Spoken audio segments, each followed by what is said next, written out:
Hi guys, it's Jaden from Saskatoon Truck Center. This is stock number 5001P. It's a 2014 GMC Savana 2500 cargo van with 153K.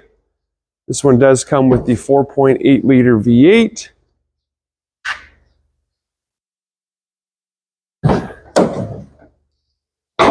Van's in nice shape and is nicely outfitted as well.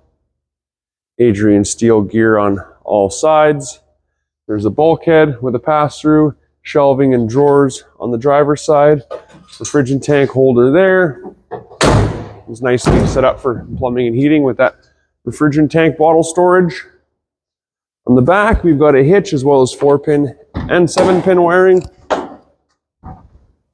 Again, nice drawers on both driver's and passenger side.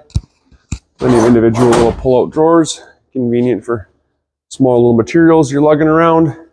There is enough room in the back here for furnaces, water heaters, air conditioners, reels of cable, different things like that you might be lugging to and from your job site.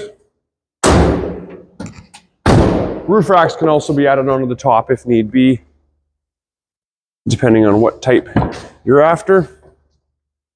Power windows, power door locks, power mirrors, air tilt and cruise. They also put an aftermarket radio in this one that does also have Bluetooth, which is a nice feature. It does also have a backup camera on it as well as a result of that aftermarket stereo. And plenty of uses for something like this, any sort of contracting, whether that be general contracting, electricians, plumbers, building maintenance, anything in between. A nicely outfitted cargo van like this would be a great addition to your fleet. Again, stock number 5001P, a 2014 GMC Savana cargo van.